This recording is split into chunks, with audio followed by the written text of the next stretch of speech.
Olympic Games, the NHL, Premier League, the NASCAR playoffs, Primetime's #1 show, Sunday Night Football, and Super Bowl 52 on NBC.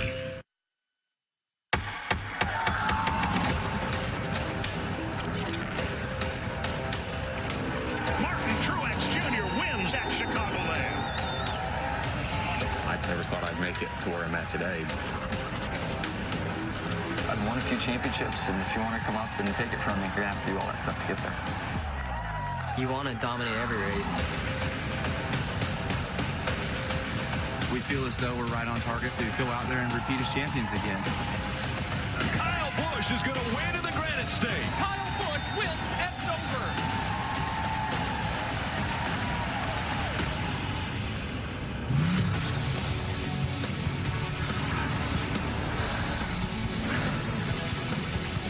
Welcome to NASCAR Countdown to Green, presented by Sonic, as we get ready to go racing. The next round of NASCAR's playoffs begin right here, right now. Within a 50-mile radius, the majority of NASCAR's teams are located this year. For this home race, a new twist. Instead of a Saturday night, it's now a Sunday afternoon. And the fans have been waiting. Weather has plagued the area all weekend. It is dry. The fans, basically, they've opened the gates and the fans have flooded through as driver introductions getting ready to begin here at Charlotte Motor Speedway. And we are joined by probably the hottest driver, you could say, in NASCAR right now. He has won 2 straight playoff races, Kyle Busch. This is becoming old hat because we always talk to the winning driver after the race. So we could kind of just throw things to you and you know what to do. I wouldn't do that. Don't give me any sort of run of this show whatsoever. But certainly the last folks that I spoke with last week at Dover, and now the first ones this week at Charlotte. So hopefully we can do it again. I'd like to cap the show, the beginning and the end. So we'll see what we have in store for us today with our Interstate Batteries Camry. And we'll take that. We'll go ahead and take it now. We'll put down a reservation. Now, I want to go back to last week. When somebody mentioned that you hadn't won at Charlotte, you said, yeah, that's a track I hadn't won at. And you gave me the air quotes, and we went and looked it up. You won here 16 times, whether it's Xfinity or trucks or in the All-Star event. But honestly, as you look at this place and you go into this race with so many unknowns, what does it take to break through to win a Cup? The Cup Series race here? It's tough. You know, you got to be really on point. You got to have a really good car. I've been so close here. I've had cars where we've been capable of running 2nd, 3rd, 4th, 5th. I've led a lot of laps, and it comes down to the end, and it's just like, man, I can't quite find that last ounce of speed that I need in order to stay in front of those guys that are behind me. And I've been passed late in the going here, I don't know how many times. So certainly we don't want to see that happen here again. I felt like I learned some things from the spring race with the All-Star race and the 600 that gave us that opportunity to be able to find that little bit more ounce of speed. But both of those races were night races, so with today's day race, that's going to be a different story. Kyle, I know a lot of people talk about that you've kind of come on here the last part of the season. That's really not the case. I mean, if we go back to the first part, you led a lot of laps, did a lot of good things, just unfortunately weren't getting to victory lane. Now you have a chance to win 3 races in a row. As a driver, is that motivation? Not that you need to get motivated to go win a playoff race? No question, definitely. I mean, with the way that our season has gone, we have been fast each and every week. We've been up front. We've had so many opportunities that we feel like slipped away. But to last week and the week before, being able to win at Loudon and Dover, and here to come to Charlotte for the first round of this playoff round, this is a race that we want to win, because we know when we win here, we have a free ticket next weekend through Talladega. You know, so that's sort of what's first and foremost on our minds. And being able to come out here, have fast race cars, everybody from Toyota, Joe Gibbs Racing, all the guys at TRD that continue to push hard, work hard, and give us some fast stuff. That's the best way to reward them, is go collect a trophy at the end of the day. You know, we can sit here and run our mouth and talk all the time and try to explain to fans the importance of playoff points, the importance of winning these stages and running up front. As we look at, you know, the 12 that are in now, there's a huge separation from you two guys at the top and the rest of everybody else. You just go out to get them, or you just go out to get them to block? I mean, how do you approach that? Yeah, you get them to block. That's what you started at the beginning of the year in order to build that cushion. And that's exactly how you look at it. You just look at it as though you're building that cushion for that bad day. And literally, to look at this weekend just by itself, we could have been starting 40th today with the practice crash and getting into the wall and everything that we had. We could have been starting 40th, so we could have been already on the negative side, having to work our way in to get to the top 10 for the first round, get to top 10 for the second round, whatever it might have been. Instead, we passed 36 cars in qualifying. We start 4th today, so that already lends itself to us having a good stage 1, hopefully being able to collect some of those points to continue to build that and go after a win starting up front. I know in the drivers' meeting, they talked about the contributions that NASCAR is making to your hometown, Las Vegas, certainly struggling right now with the tragedy that occurred. For you, being from there, and I know you're getting ready for an event, and sports is an escape for people. Your thoughts, though, we'd be remiss not to ask you, having you here, what's going on in your hometown right now. Well, I think it's more so beyond our hometown, although the focus has been on Las Vegas, but I think the focus just in this world is what is going on, you know. So certainly hashtag Vegas Strong, the shirts that we've had with the Las Vegas drivers and what all we've been trying to do this week has been raising money for the Vegas community and everything. And we've been really fortunate with Spencer Gallagher to start up a website, driversforvegas.com, where we're selling some merchandise, selling these shirts, trying to raise money. And Zappos.com is actually going to come on and match those donations up to $1 million. So you're kind of doubling your money if your donations are coming through us and our site. And so it's really, really an awesome deal that we're just trying to help out the community and give back to the community there in Las Vegas for the tragedy and the devastation of the families and all those that were involved. So we feel for all of them. I know it's something you guys talk about all the time as drivers, this NASCAR community, so giving, and we're certainly thinking about everyone suffering through anything right now. And the way to get that Vegas Strong out there is to put that 18 out front and go for those 3 straight. No question. We'll be doing that today. So thoughts and prayers to all those, and thank you for those that are fighting for our freedoms all across the world. And we'll go get it today. We'll have fun with what we can do. Thank you for all you do, man. Thank you. Thanks, man. Our thanks to Kyle for taking some time. It's going to be a busy afternoon. Again, driver introductions getting ready to begin. Kyle Busch going for 3 straight playoff wins. But he's not the only driver, of course, in the mix. There are 12 drivers eligible for the championship. You're going to hear from many of them as we continue on Countdown to Green here from Charlotte Motor Speedway on NBC. Countdown to Green is brought to you by Sonic. This is how you Sonic.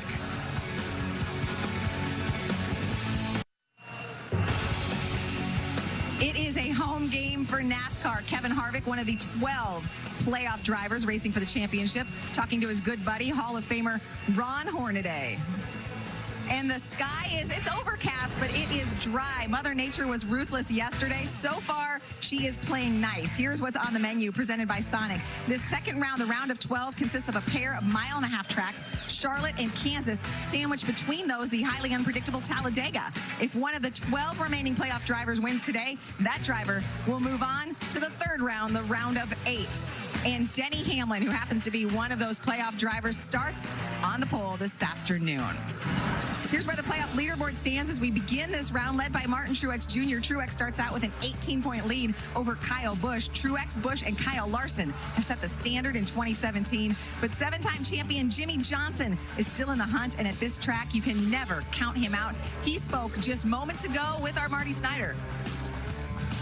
Well, no doubt the Charlotte Motor Speedway has been Jimmy Johnson's place over the years. He used to call it my house, and certainly they've been successful here. But I want to go back to Dover last week. Picked a good time to get a top 5, didn't you? Hendrick Motorsports as a whole showed some speed. We always talk about flipping the switch. Is that something that's sustainable, you think, Jimmy, moving forward? I think as I really pull back and look at our speed, we're always working, we're always trying, and sure, we brought a little bit to Dover, but I think the banked racetrack probably helped us more than anything, and we're in another banked racetrack here. The summer months are a lot of flat racetracks, and I know for me personally, that's not my sweet spot, and it seems that it might have that effect on our company right now. So we're working hard to try to correct that for next year, but at the same time, looking forward to one of our best tracks here in Charlotte. Had a great finish in Dover, and hopeful to have this low Chevy up front today. You studied these playoffs and how they work, how they ebb and flow. Jimmy, how does the intensity change from round 1 to now round 2?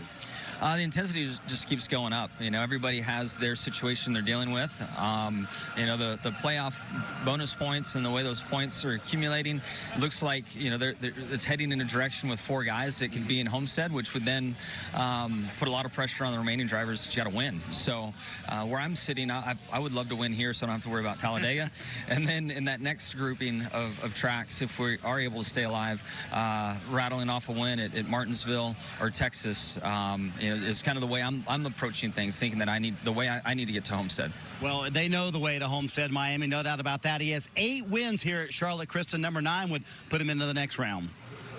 And every time we hear that, Marty, 8 wins, that's complete domination. So he certainly, DJ, has a plan. I mean, he's been here before. So really nothing can rattle Jimmy Johnson. No, it really can't. And I don't think we can consider a 7-time champion a sleeper, can we? No, he doesn't go in that category. No. So he has a plan. He understands that. And I learned my lesson last year about thinking that he might not be able to get his way through to Miami Homestead. This man can do whatever he sets his mind to. And I think they have a plan that is looking better over the last couple of weeks, KP. Yeah, it does look better, but I haven't learned my lesson. No, I know you have. I am sorry. He didn't make it out of the first round in qualifying. He's standing there talking about bonus points. We just had Kyle Busch on here say how important bonus points were, and being able to qualify well and start up front almost guarantees you some degree of bonus points. Remember, he's got to come through 15 or 20 people to get in the game, and that's tough. At the sharp end of the stick, the closer you get to the front, the tougher it gets. If we could just have $1 for every time Kyle said the line, I just haven't learned my lesson. I have not learned it. It's always a scene, a show. There's flames right now over at the driver introduction stage. But last night, just across Highway 29 outside Charlotte Motor Speedway, a pretty cool concert. Brad Paisley performed a concert for race fans. It was actually in honor and tribute to Dale Earnhardt Jr. Dale Jr. in his final full season as a NASCAR driver. So he went up on stage, talked to the crowd, and he's live right now with Marty. You're busy. Yeah, we're backstage, Krista. Yeah, we magically transformed backstage with Dale Jr. So Brad Paisley's kind of cool, but with all this hype coming up to your final race, Juniors, sort of now kind of hitting home. You're rounding third and coming home on your final stretch here. Well, we're still in, race mode. We're still trying to do the best we can and working on the car and thinking about the car. My mind right now is just, how's this car going to drive today? What are we going to need to do? Haven't really had a chance to really think about the end of year or the finality of this career or anything like that yet. We're still kind of in grind mode and trying to be competitive and work as hard as we can. So I think that last race, it'll sink in a little bit. That last weekend, it might not sink in for a while. I don't know. It's hard to compartmentalize everything and think about anything other than just trying to do well today in the car. So I want to race well. That's top priority. So we're just still thinking and working hard, and hopefully we have a great day today. It is his last hometown race, Krista, but I love what he said. Grind mode. The 88 still in grind mode, trying to win a race in 2017. Yeah, this track's certainly part of the fabric of Dale Jr.'s childhood, basically helped raise him. Dale Jr. and 39 others will navigate race traffic on this track today, but getting through race traffic on the way to Charlotte Motor Speedway, well, that can be tricky too. What could be more fun than riding in an Uber? How about riding in an Uber with Kyle Petty tonight? How much wood to the outside? That I'm loving. Eric, get in. Yeah, man. It's important we talk about the elephant in the room. Why did you cut that beautiful head of hair? Kyle literally cried. This may be a problem. Rutledge is going to have to take a right, which normally NASCAR drivers don't do. How would you rate your ride? I'd like to give you 6. Woo! Spoiler alert, 5 stars coming. This is the greatest idea of all time. Taking an Uber to a racetrack is pretty brilliant. Here he comes to the finish line. Rutledge wants winning. Did you guys pick up Sir Purr? Sir Purr, and I kept calling him a Jaguar. I didn't know he was a Panther. I don't know. Where did I miss that? An NFL mascot getting a lift to Charlotte Motor Speedway. You can see the full story on NBC Sports, NASCAR and NBC Facebook and Twitter pages. You see the drivers, the playoff drivers, especially getting ready for this first race in round 2 of the playoffs. This is no ordinary Sunday afternoon drive. We will hear from more of those playoff drivers, including Brad Keselowski, coming up.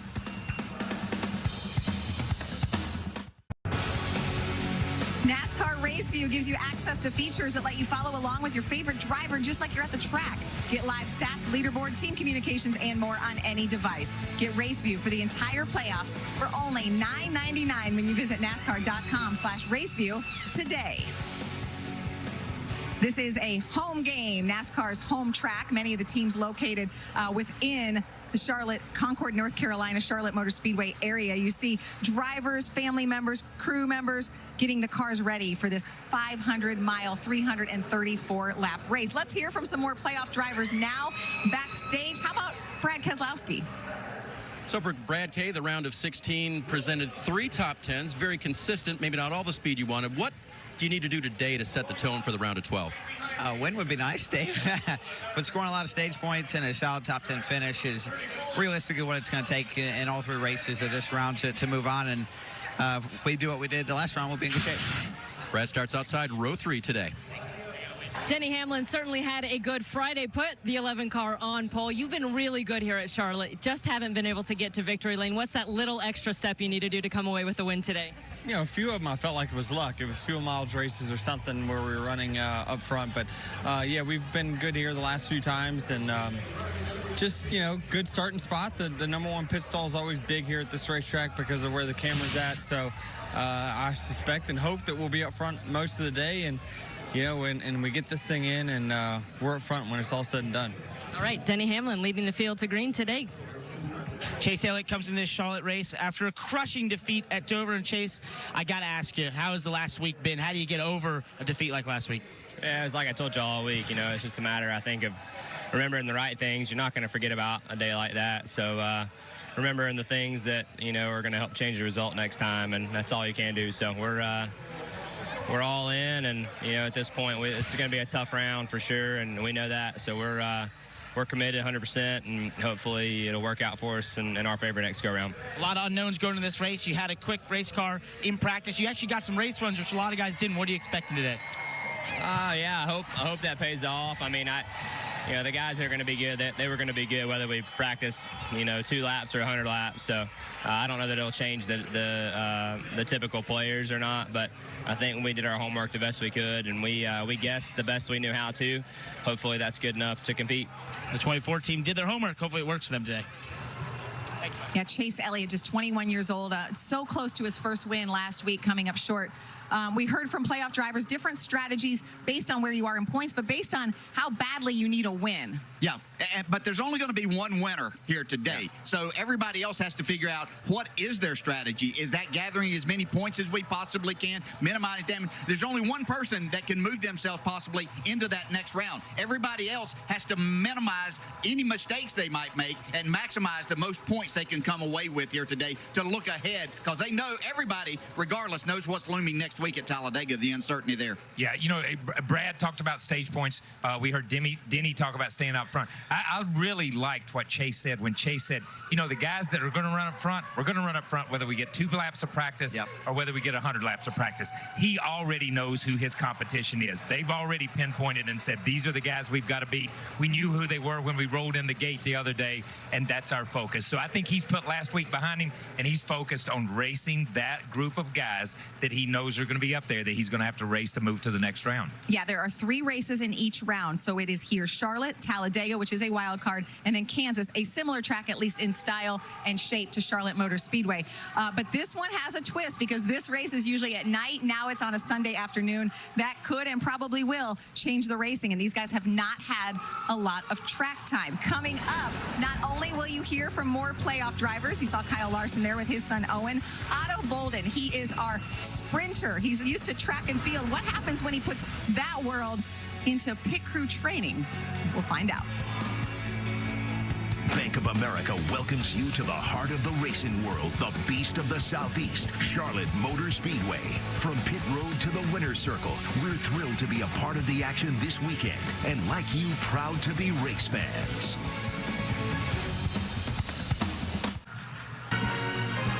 Sunday night is football night. Travis Kelce and the Chiefs are the NFL's only undefeated team. How will they measure up against J.J. Watt and the Texans on Sunday Night Football? Mike Tirico and Dan Patrick host Football Night in America at 7 Eastern, only on NBC.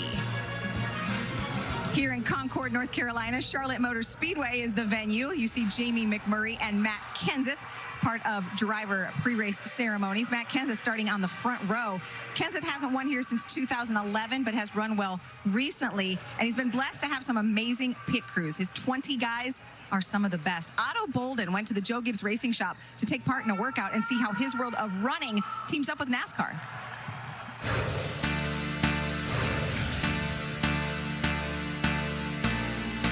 Right sides. Otto, you want to roll the tire too? Grab it, left hands. Yeah, I got it. And they made me do your job. I was awful at it. It seems to me like you can never properly prepare for what you have to do in a race because you can't duplicate the adrenaline here. Is that true? Yeah, that's true. Yeah, I would agree with that. It is kind of unique because it's really hard to duplicate how much of an impact we have on the race. Yeah, you see the right side. That's where it started, and then it carried over to the left side. When you're transitioning around, you're cussing yourself in your head. You're thinking, oh, man, I screwed that up. This is going to stop. So kind of like all athletes, I always think of like cornerbacks. Short memory in this business is a good thing. Come straight out and then press straight out like you're hitting lug nuts. Hold on, straight out towards you. Yeah. Lug nut practice. So when That's you're, a muscle I've never used before. So when you're hitting lug nuts, you have to be sturdy through your core and make all the energy go forward so the gun hits lug nuts. So there's huge benefits to human performance, right? Because all the machines do the work. The guns take the lug nuts off, the jacks get the car up. So if we can get these guys from their knees to their feet to a sprint as quick as possible, that's 2-3 tenths, but 2-3 tenths is a ton in a pit stop. That's the stuff that I obsess about. So if you can take a little bit of your world and teach it, there's huge gains in that. The first time I walked in here, I thought, these guys have to become hybrids. Yeah. So what is the injury here and what you're trying to accomplish with this treatment? So with him, he was doing some stuff to where he was overusing a muscle, and so we're trying to calm it down, and needles is one of the fastest tools to do that. Ooh. That's okay? Is that too much? Seems like you have a very pivotal role to play. Yes. Do you feel more pressure when it's playoff time? I feed off of them, so if I see that they're stressed out, you know, they're like my sons. I travel with them, I go to every race, Right. so I have to make sure that they're performing at their best. 7 more weeks. You know, they're texting me, I messed my foot up this stop. I'll sprint out there, work on them, do some mobilization, and then they're able to go on for the next stop. But I'm out there nonstop. I cut up fruit for them to keep them hydrated during the race, too. If we minimize these things and do stuff before it happens, we can minimize their injuries. It's a win-win for everybody.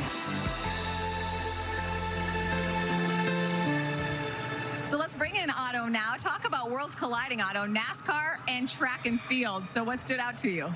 You would think that those two worlds would almost be opposite. And then I walk into Joe Gibbs Racing in Charlotte and I'm thinking, these guys and what they do is so unrelated to what other athletes do, and yet that was not the case. I've trained football players, of course, myself as an Olympic athlete. What these guys do on an almost daily basis is very similar to what you have Olympic athletes doing. And you see my coach here, Houston Stamper, he's from nearby Mount Pleasant, North Carolina. He's a little bit better than I am at doing this, but these guys train like Olympic athletes because just like in the Olympics, tenths and 2/10 of a second count major in this sport as well.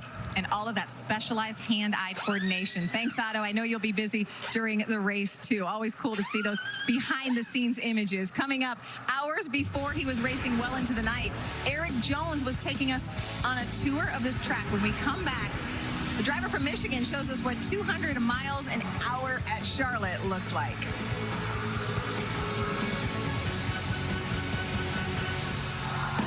Countdown to Green is brought to you by Sonic. This is how you Sonic.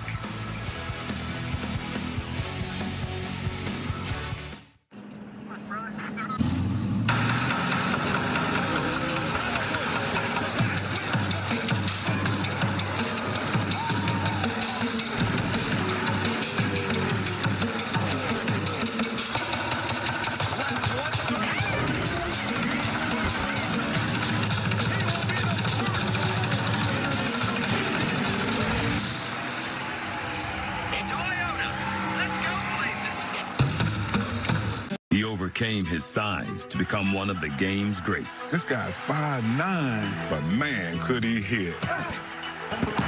Becoming the heart of his team at every stop. He was the leader of that defense. He was the captain. Lead draw. It's a run. But his impact was even bigger for his fight off the field. The hell with the football greatness. The world lost a great man. Sam Mills of Football Life, Friday at 9, only on NFL Network. Wednesday night rivalry makes its season debut in a star-studded clash between Sidney Crosby's Pittsburgh Penguins and Alex Ovechkin's Washington Capitals. Coverage begins Wednesday at 7:30 Eastern on NBCSN. Of course, there's a rivalry here in Charlotte Motor Speedway. 12 drivers still eligible for the championship. You see the cars lined up on the grid getting ready to race for 500 miles. Look at all those fans. You've got fans, crew members, their families, the drivers, crew chiefs, all getting ready for a great Sunday afternoon here at NASCAR's home track. So what does it feel like to go 200 miles an hour around this place? Well, Eric Jones, who was in this race, basically stole Jeff Burton's Toyota on-track Camry to show us. What's up, guys? I know Jeff Burton usually takes you around in the NBC car, but I decided to kind of step in this week and squeeze down into this seat. I've got one thing he doesn't have, and that's a helmet cam. So I'm going to give you guys kind of a first-person look here of what exactly I'm seeing getting around here at Charlotte Motor Speedway. Should be a lot of fun. Charlotte's a cool old track. It's tough, but it's a lot of fun. You really got to work hard here to get your stuff handling good, especially in the day. It's nice and cloudy out today, so it's not too slick. But getting down here into one big wide arc into the corner, getting all the way down to the white line, making sure you're right down on that white line as long as you can be down there, right up back to the wall. You guys can follow me down the backstretch here on this back camera. It's about 100 miles an hour. Pretty awesome. Flying down the backstretch here. We're a little over 200 miles an hour down into turn 3. Make sure you get down to the white line, all the way down here on the bottom. Once again, carry it all the way around, right back up to the wall. Really a tricky place. It doesn't look hard from sitting here in the seat, but it is a tricky one. The group moves around a lot. Sometimes you'll see guys all the way up by the wall, middle, everywhere. It kind of makes it hard to keep up with exactly what the track's going to do, but that's what makes this place so fun. Been a blast showing you guys around Charlotte Motor Speedway. I've had a lot of fun. Hoping I can get my 77 Toyota Camry down here in the victory lane of Charlotte. Okay, so Eric Jones getting a little extra seat time there. But really, the headline coming into this race in terms of playoff drivers have been the big three. I think that's the best way to describe Eric's teammate, Martin Truex Jr., Kyle Busch, and Kyle Larson. In the last 9 races, their dominance has been especially impressive. During that span, they have combined to score 8 wins and lead 60% of the total laps run. Truex starts 17th today. And there you see some of their numbers. Just incredible as you look at them. But let's talk to one of those Kyles. We talked to Kyle Busch. Dave, how about the other Kyle? The other Kyle is watching son Owen run through the new turf down there. I don't know if he has a determination of how that's going to work for race cars, but pretty cool scene down here, getting ready to start the round of 12. After no wins in there, Kyle, can you pull off the win in this round to start out? I hope so. I feel like Charlotte, if the sun pops out, it's a good track for me. So I'm excited about our Target Chevy. It was pretty good in practice, a little tight. And then I found out actually earlier today, this is our last race with Target as a primary. So, kind of a bittersweet day. Hopefully we can get them a win to go out on top of them. It's been a lot of fun to be a part of the Target family, have them be a part of Chip Ganassi Racing for so long. So try and get a win for sure. Big motivation today for Kyle Larson. Marty? For Martin Truex Jr., he has to come from a little further back than normal. 17th for you guys, but I want to know how you feel about almost nobody in the field had race trim practice. How's that going to make things different today? There's a lot of things going on that's going to make it different today. I think the track is a lot different than probably anybody really knows at this moment, and then no practice. So it's going to be interesting for sure. Hopefully we hit it somewhat close, and we can just tune on from there. But definitely going to be a battle today. A lot of guessing for these teams. Krista, Martin Truex Jr. knows the way to victory lane here at Charlotte, hoping he can do it again today. Marty, these drivers about to climb into their race cars, but so is Dale Jarrett. Dale, you're about to be reunited with one of your championship cars, the old 88. Yeah, and this is a chassis that we ran one with in the 99 season. We won the championship. championship. I think we actually ran this at Homestead when we clinched the championship, and this is to honor Robert Yates. I get the opportunity to go drive this in the pace lap, and this is for all the drivers at Robert Yates Racing that were fortunate enough to be there with him and understand what it was like to have the best engine builder and the best person you could ever want to drive a race car for in Robert Yates. So for Davey Allison, for Ernie Irvin, for Elliott Sadler, for Ricky Rudd, David Gillen, all of those drivers, this is for you guys. I'm the fortunate one that gets to do this, but this has been a bittersweet week. It's been very tough to lose one of your best friends, but it's given us an opportunity to celebrate one of the most brilliant and hardworking people that I've ever known in this sport. And that last shot, we saw Robert's son, Doug, in the light blue shirt, one of the greatest names in NASCAR, a longtime championship owner, championship engine builder. Robert Yates passed away this week after a long battle with cancer. He was 74 years old. He will be inducted into the Hall of Fame in January. Those pace laps with DJ behind the wheel of the 88 in honor of him. And then the task at hand becomes winning this race and advancing into the next round. Daytime driving with a championship on the line.